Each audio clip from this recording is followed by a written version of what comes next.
Hi ಎಲ್ರಿಗೂ ನಮಸ್ಕಾರ and welcome to ಖಡಕ್ ಸಿನಿಮಾದ OTT ರೆಕಮೆಂಡೇಶನ್ಸ್ ವಿಡಿಯೋ.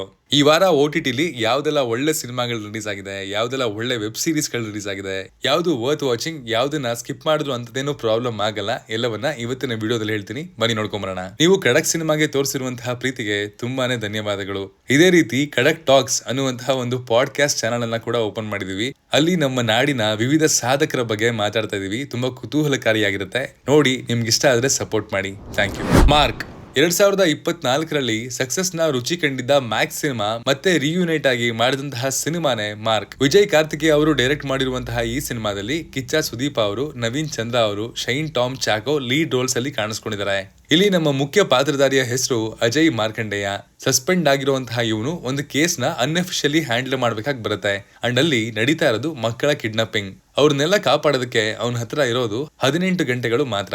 ಸೊ ನಮ್ಮ ಮೈನ್ ಮ್ಯಾನ್ ಮಾರ್ಕ್ ಎಲ್ಲವನ್ನ ಹೇಗೆ ಹ್ಯಾಂಡಲ್ ಮಾಡ್ದ, ಅವನ ಕೈಲಿ ಆ ಮಕ್ಕಳನ್ನ ಉಳ್ಸಕ್ ಆಯ್ತಾ ಇಲ್ವಾ ಅನ್ನೋದನ್ನ ನೀವು ಈ ಸಿನಿಮಾ ನೋಡಿ ತಿಳ್ಕೊಬೇಕು. ಸಿನಿಮಾದ ಪ್ರೆಸೆಂಟೇಷನ್, ಆಕ್ಷನ್, ಕೊರಿಯೋಗ್ರಫಿ ತುಂಬಾ ಇಷ್ಟ ಆಗಿತ್ತು. ಅಂಡ್ ಅಜನೀಶ್ ಅವರ BGM ಅಂಡ್ ಸಾಂಗ್ಸ್ ಕೂಡ ಸಿನಿಮಾಗೆ ಪ್ಲಸ್ ಆಗಿದೆ.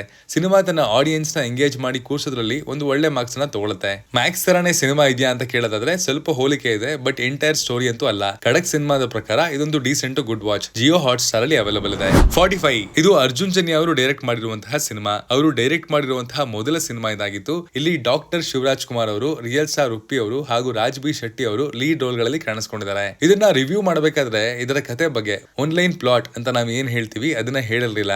ಅಂಡ್ ಅದನ್ನ ಇಲ್ಲೂ ಕೂಡ ಕಂಟಿನ್ಯೂ ಮಾಡ್ತೀನಿ. ಸಿನಿಮಾದ ಕಥೆಯನ್ನ ಸಿಂಗಲ್ ಸೆಂಟೆನ್ಸ್ ನಲ್ಲಿ ಹೇಳೋದು ಸ್ವಲ್ಪ ಕಷ್ಟದ ಕೆಲಸ, ಎಸ್ಪೆಷಲಿ ಇಂಥ ಸಿನಿಮಾಗಳಲ್ಲಿ. ಸಿನಿಮಾದಲ್ಲಿ ಎಷ್ಟೋ ಪೊಟೆನ್ಷಿಯಲ್, ಒಳ್ಳೊಳ್ಳೆ ಐಡಿಯಾಸ್ ನ ಎಕ್ಸಿಕ್ಯೂಟ್ ಮಾಡಿದ್ದಾರೆ, ಬಟ್ ಅದು ಪಾರ್ಟ್ಸ್ ಅಲ್ಲಿ ಮಾತ್ರ ವರ್ಕ್ ಆಗುತ್ತೆ. ಎಷ್ಟೋ ಪ್ರಶ್ನೆಗಳನ್ನ ತೆಗಿತಾರೆ, ಬಟ್ ಅದಕ್ಕೆ ಉತ್ತರವನ್ನ ಕೊಟ್ಟಿರುವಂತಹ ರೀತಿ ಬೆಟರ್ ಆಗ್ಬೋದಿತ್ತು. ಇವರು ಇಟ್ಕೊಂಡಿರುವಂತಹ ಕತೆಗೆ ಫ್ಯಾನ್ ಸರ್ವಿಸ್ ನ ಬ್ಲೆಂಡ್ ಮಾಡಿರುವಂತಹ ರೀತಿ ಸ್ವಲ್ಪ ಚೆನ್ನಾಗಿತ್ತು, ಬಟ್ ಸ್ಟೋರಿ ಟೆಲ್ಲಿಂಗ್ ಇನ್ನಷ್ಟು ಗಟ್ಟಿಯಾಗಿರ್ಬೇಕಿತ್ತು.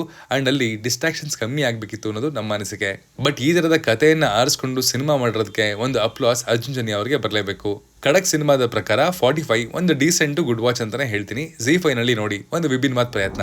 ತೇರೆ ಇಶ್ಕ್ ಮೇ ಧನುಷ್ ಅವರಿಗೆ ರಾಂಜಾನ ಎಂಬ ಹಿಂದಿ ಸಿನಿಮಾದಿಂದ ಸಿಕ್ಕಾಬಟ್ಟೆ ಪಾಪ್ಯುಲಾರಿಟಿ ಸಿಕ್ಕಿತ್ತು. ಅಂಡ್ ಈಗಿನ ಟೈಮ್ ನಲ್ಲೂ ರಾಂಜಾನ ಹಿಂದಿ ಸ್ಪೀಕಿಂಗ್ ಆಡಿಯನ್ಸ್ ನ ಮಧ್ಯ ಒಂದು ಕಲ್ಟ್ ಕ್ಲಾಸಿಕ್. ಸೊ ಈ ತಂಡ ವಾಪಸ್ ರಿಯೂನೈಟ್ ಆಗಿ ತೇರೆ ಇಶ್ಕ್ ಮೇ ಸಿನಿಮಾನ ತಂದಿದ್ದಾರೆ.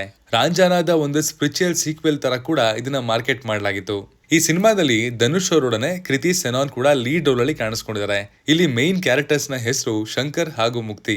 ಶಂಕರ್ಗೆ ಮುಕ್ತಿ ಮೇಲೆ ಹುಚ್ಚು ಪ್ರೀತಿ, ಅಂಡ್ ಆ ಹುಚ್ಚತನಾನೇ ಸಿನಿಮಾದ ಕೋರ್ ಎಮೋಷನ್. ಒಂದಷ್ಟು ಕಡೆ ಲಾಜಿಕ್ ಇಲ್ವಲ್ಲ ಅಂತ ಅನ್ಸುತ್ತೆ, ಇನ್ನೊಂದಷ್ಟು ಕಡೆ ಅವ್ರು ಹೇಳಿರೋದು ನಿಜಾನೇ ಅಲ್ವಾ ಅಂತ ಕೂಡ ಅನ್ಸುತ್ತೆ. ಅಂಡ್ ಆ ಪಾಯಿಂಟ್ ಆಫ್ ವ್ಯೂ ಇಂದ ನೋಡೋದಾದ್ರೆ ಸಿನಿಮಾ ಸ್ವಲ್ಪ ಇನ್ಕನ್ಸಿಸ್ಟೆಂಟ್ ಆಗಿದೆ. ಸಿನಿಮಾದಲ್ಲಿ ಧನುಷ್, ಪ್ರಕಾಶ್ ರಾಜ್ ಅವರ ಪರ್ಫಾರ್ಮೆನ್ಸ್ ಸ್ಟ್ಯಾಂಡ್ ಔಟ್ ಅಂತಾನೆ ಹೇಳ್ಬೇಕು. ಸಿನಿಮಾ ಬಾಕ್ಸ್ ಆಫೀಸ್ ನಲ್ಲಿ 140 ಕೋಟಿ ಗಳಿಸಿ ಹಿಟ್ ಅನ್ನುವಂತಹ ಟ್ಯಾಗ್ ಅನ್ನ ಪಡ್ಕೊಳ್ತು. ಅಂಡ್ ಖಡಕ್ ಸಿನಿಮಾದ ಪ್ರಕಾರ ಇದೊಂದು one time watch. Rejection, breakup ಆಗಿರೋರ್ಗೆ ಇದು ಸ್ವಲ್ಪ ಜಾಸ್ತಿನೇ ಇಷ್ಟ ಆಗ್ಬೋದು ಅಂತ ಹೇಳ್ತೀನಿ.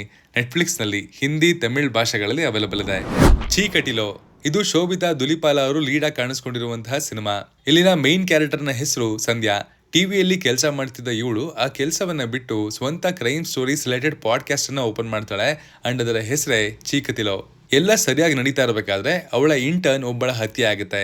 ಸೊ ಇದನ್ನ ಮಾಡಿದವ್ರು ಯಾರು, ಯಾಕೆ, ಆ ಪಾಡ್ಕಾಸ್ಟ್ಗೂ ಈ ಕೊಲೆಗೂ ಏನಾದ್ರೂ ಲಿಂಕ್ ಇದೆಯಾ, ಎಲ್ಲವನ್ನ ನೀವು ಸಿನಿಮಾ ನೋಡೇ ತಿಳ್ಕೊಬೇಕು. ಇಲ್ಲಿನ ಮೇಕರ್ಸ್ ಆರಿಸ್ಕೊಂಡಿರುವಂತಹ ಪ್ಲಾಟ್ ಸ್ವಲ್ಪ ಯುನೀಕ್ ಆಗಿದೆ. ಆ ಪಾಡ್ಕಾಸ್ಟ್, ಇನ್ವೆಸ್ಟಿಗೇಷನ್ ಎಲ್ಲವನ್ನ ಬ್ಲೆಂಡ್ ಮಾಡಿರುವಂತಹ ವಿಧಾನ ಚೆನ್ನಾಗಿತ್ತು. ಇನ್ನು ಈ ಸಿನಿಮಾದಲ್ಲಿ ಮೀಡಿಯಾ ಬಗ್ಗೆ, ಹೇಗೆ ನ್ಯೂಸ್ ನ ಮಸಾಲಾ ನ್ಯೂಸ್ ಆಗಿ ಕನ್ವರ್ಟ್ ಮಾಡ್ತಾರೆ ಅನ್ನೋದ್ರ ಬಗ್ಗೆ ಒಂದು ಪೋರ್ಷನ್ ಇದೆ. ಅವೆಲ್ಲವೂ ತುಂಬಾ ಚೆನ್ನಾಗಿ ವರ್ಕ್ ಆಯ್ತು ಅಂತ ಹೇಳ್ತೀನಿ. ಕತೆಗೆ ರೌಂಡ್ ಆಫ್ ಚೆನ್ನಾಗಿ ಸಿಕ್ಕಿದೆ, ಬಟ್ ಕತೆ ಅಷ್ಟು ಗ್ರಿಪ್ಪಿಂಗ್ ಆಗಿರ್ಲಿಲ್ಲ. ಎರಡನೇ ಅರ್ಧ ಸ್ವಲ್ಪ ಲ್ಯಾಗಿ ಅಂತ ಫೀಲ್ ಕೂಡ ಆಯ್ತು. ಖಡಕ್ ಸಿನಿಮಾದ ಪ್ರಕಾರ ಇದೊಂದು decent one time watch. Prime ವಿಡಿಯೋನಲ್ಲಿ ತೆಲುಗು ಹಾಗೂ ಹಿಂದಿ ಭಾಷೆಗಳಲ್ಲಿ ಅವೈಲೇಬಲ್ ಇದೆ. ಗುಸ್ತಾಖ್ ಇಶ್ಕ್ ಒಂದು ಕಾಲದಲ್ಲಿ ರೊಮ್ಯಾಂಟಿಕ್ ಸಿನಿಮಾ ಹೇಗ್ ಮಾಡಬೇಕು ಅನ್ನೋ ಹಾಗೆ ಬಾಲಿವುಡ್ ಬೆಂಚ್ ಮಾರ್ಕ್ ಅನ್ನ ಸೆಟ್ ಮಾಡಿತ್ತು. ಈಗೇನೋ ಎಲ್ಲಾ ಸ್ಟಾರ್ಸ್ಗಳು ಆಕ್ಷನ್ ಸಿನಿಮಾಗಳನ್ನೇ ಮಾಡ್ತಾ ಇದ್ದಾರೆ, ಬಟ್ ಒಂದು ಟೈಮಲ್ಲಿ ಎಲ್ಲರ ಗೋ ಟು ಚಾಯ್ಸ್ ರೊಮ್ಯಾಂಟಿಕ್ ಸಿನಿಮಾಗಳೇ ಆಗಿದ್ವು. ಬಟ್ ಎನಿವೇಸ್, ತುಂಬಾ ಟೈಮ್ ಆದ್ಮೇಲೆ ಒಂದು ಸೆನ್ಸ್ಫುಲ್ ರೊಮ್ಯಾಂಟಿಕ್ ಸಿನಿಮಾನ ನೋಡಿದೆ ಅಂದ್ರೆ ತಪ್ಪಾಗಲ್ಲ. ವಿಜಯ್ ವರ್ಮಾ, ದಂಗಲ್ ಖ್ಯಾತಿಯ ಫಾತಿಮಾ ಸನಾ ಶೇಖ್ ಲೀಡ್ ಆಗಿ ಕಾಣಿಸ್ಕೊಂಡಿರುವಂತಹ ಈ ಸಿನಿಮಾದ ಕತೆ ಸುತ್ತೋದು ಪಪ್ಪನ್ ಹಾಗೂ ಮನ್ನತ್ ಎಂಬ ಪಾತ್ರಗಳ ಸುತ್ತ. ಪಪ್ಪನ್ ಡೆಲ್ಲಿಯಲ್ಲಿರೋ ಕೊನೆಯ ಉರ್ದು ಪ್ರೆಸ್ ಅನ್ನ ಉಳಿಸ್ಕೊಳ್ಳೋದಕ್ಕೆ ಹೋರಾಡ್ತಾ ಇದ್ದಾನೆ. ಅಂಡ್ ಅದರ ನಡುವೆ ಅವನು ಮನ್ನತ್ಗೆ ಬೀಳ್ತಾನೆ. ಇವರು ಒಬ್ರಿಗೊಬ್ರು ಬೀಳದ್ ಹೇಗೆ, ಆಮೇಲೆ ಏನಾಯ್ತು, ಕೊನೆಗೆ ಇವರಿಬ್ರಿಗೂ ಒಂದು ಹ್ಯಾಪಿ ಎಂಡಿಂಗ್ ಸಿಗ್ತಾ ಇಲ್ವಾ, ಈ ಎಲ್ಲವನ್ನ ಸಿನಿಮಾ ನೋಡೇ ತಿಳ್ಕೊಬೇಕು. ಸಿನಿಮಾದಲ್ಲಿನ ಸ್ಟೋರಿ ಟೆಲ್ಲಿಂಗ್ ತುಂಬಾ ಗ್ರಿಪ್ಪಿಂಗ್ ಆಗಿದೆ. ಸ್ವಲ್ಪ ಸ್ಲೋ ಅಂತ ಖಂಡಿತ ಅನ್ಸುತ್ತೆ, ಬಟ್ ಒನ್ಸ್ ಆ ವಾತಾವರಣಕ್ಕೆ ಕನೆಕ್ಟ್ ಆದ್ರೆ ಸಿನಿಮಾ ನಿಮ್ಮನ್ನ ಅದ್ರೊಳಗಡೆ ಎಳ್ಕೊಂಡ್ಬಿಡುತ್ತೆ.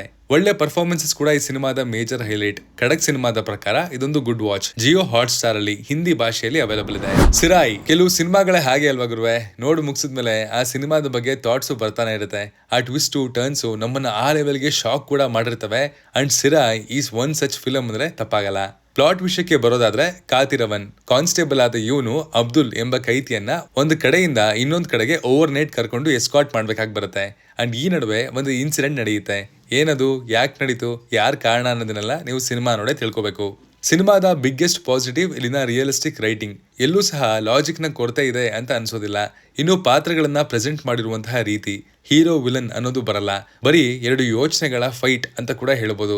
ಸಿನಿಮಾದ ಬಜೆಟ್ 3 ಕೋಟಿ ಅಂಡ್ ಅದು ಗಳಿಸಿರೋದು 32 ಕೋಟಿ. ZEE5 ನಲ್ಲಿ ನಮ್ಮ ಭಾಷೆಯಲ್ಲೇ ಅವೈಲಬಲ್ ಇದೆ, ನೋಡಿ ಚೆನ್ನಾಗಿದೆ. ದಿ RIP ಮಯಾಮಿ ಎಂಬ ಊರು, ಅಲ್ಲಿ ಹಣ ಎಲ್ಲರ ಹತ್ರನೂ ಇದೆ, ಬಟ್ ಅದು ಬ್ಲ್ಯಾಕ್ ಮನಿ. ಹೀಗೆ ಒಂದು ದಿನ ಪೊಲೀಸ್ಗೆ ಒಂದು ಕಡೆ ಸುಮಾರು 180 ಕೋಟಿಯಷ್ಟು ಹಣ ಇದೆ ಅಂತ ಟಿಪ್ ಸಿಗುತ್ತೆ. ಅಲ್ಲಿ ಹೋದಾಗ ಪೊಲೀಸ್ ಒಬ್ರಿಗೆ ಒಬ್ಬ ಎದುರಾಗಿ ನಿಲ್ತಾನೆ. ಇನ್ನು ಸಾಕಷ್ಟು ಟ್ವಿಸ್ಟ್ ಅಂಡ್ ಟರ್ನ್ಸ್ ನೋಡೋದಕ್ಕೆ ಸಿಗ್ತವೆ. ಅಂಡ್ ಇವುಗಳೇ ಸಿನಿಮಾದ ಕೋರ್ ಪಾಯಿಂಟ್. ಇಲ್ಲಿ ಡ್ಯಾಮನ್, ಆಫ್ಲೆಕ್ ಪಾತ್ರಗಳ ಸ್ಕ್ರೀನ್ ಪ್ರೆಸೆನ್ಸ್ ಚೆನ್ನಾಗಿತ್ತು. ಇಲ್ಲಿನ ಆಕ್ಷನ್ ಕೂಡ ಹೈಲೈಟ್. ಜೋ ಕಾರ್ನಹನ್ ಡೈರೆಕ್ಷನ್ ನಲ್ಲಿ ಈ ಸಿನಿಮಾ ಬಂದಿದ್ದು, ಯಾವುದೇ ತರದ CG ನ ಇಲ್ಲಿ ಬಳಕೆ ಮಾಡಿಲ್ಲ.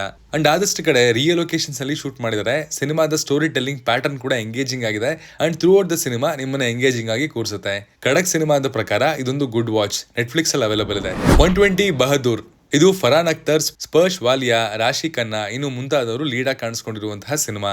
1962ರ ರಿಜಾಂಗ್ಲಾನಲ್ಲಿ ನಡೆದಂತಹ ಚೈನಾ ವಿರುದ್ಧದ ಯುದ್ಧವನ್ನ ಈ ಸಿನಿಮಾ ಮೈನ್ ಫೋಕಸ್ ನಲ್ಲಿ ಇಡುತ್ತೆ. ಅಂಡ್ ಹೇಗೆ 120 ಜವಾನ್ರು ಬರೋಬ್ಬರಿ 3000 ಚೈನೀಸ್ ಸೋಲ್ಜರ್ಸ್ ನ ಎದುರಿಸಿ ನಿಂತ್ರು ಅನ್ನೋದನ್ನ ತೋರಿಸ್ಕೊಡುತ್ತೆ. ಸಿನಿಮಾ ಸಖತ್ ಎಮೋಷನಲ್ ಝೋನ್ ನಲ್ಲಿ ಇದೆ. ಅಂಡ್ ನಿಮ್ಗೆ ಅದು ಫೀಲ್ ಕೂಡ ಆಗುತ್ತೆ. ಫರಾನ್ ಅವರ ಶೈತಾನ್ ಸಿಂಗ್ ಪಾತ್ರ ಸೇರಿದಂತೆ ಬಾಕಿ ಎಲ್ಲಾ ಪಾತ್ರವು ಸಖತ್ ಚೆನ್ನಾಗಿ ಮೂಡ್ ಬಂದಿದೆ. ಲಾಸ್ಟ್ ಮ್ಯಾನ್, ಲಾಸ್ಟ್ ಬುಲೆಟ್ ವರ್ಗೂ ಹೋರಾಡ್ತೀವಿ ಅನ್ನುವಂತಹ ಛಲ ಆನ್ ಸ್ಕ್ರೀನ್ ಟ್ರಾನ್ಸ್ಲೇಟ್ ಮಾಡೋದ್ರಲ್ಲಿ ತಂಡ ಸಕ್ಸಸ್ಫುಲ್ ಆಗಿದೆ. ಕತೆ ಟ್ರಾವೆಲ್ ಆಗುವಂತಹ ಗತಿ ಸ್ವಲ್ಪ ನಿಧಾನ ಅನ್ನೋದು ಬಿಟ್ರೆ, ಖಡಕ್ ಸಿನಿಮಾದ ಪ್ರಕಾರ ಇದೊಂದು ಡೀಸೆಂಟ್ ಗುಡ್ ವಾಚ್. ಪ್ರೈಮ್ ವಿಡಿಯೋನಲ್ಲಿ ಹಿಂದಿ ಭಾಷೆಯಲ್ಲೇ ಅವೈಲಬಲ್ ಇದೆ. ಇದಾಗಿತ್ತು ಈ ವಾರದ OTT ರೆಕಮೆಂಡೇಶನ್ಸ್ ವಿಡಿಯೋ. ಇವುಗಳಲ್ಲಿ ನೀವು ಯಾವ್ದನ್ನ ನೋಡಿದಿರಾ, ಯಾವ್ದನ್ನ ನೋಡಬೇಕು ಅಂತ ಅನ್ಕೊಂಡಿದ್ದೀರಾ, ಎಲ್ಲವನ್ನ ಕಮೆಂಟ್ ಮಾಡಿ ತಿಳಿಸಿ. ಮತ್ತೆ ಸಿಗೋಣ. Love you all. Signing off, Manu.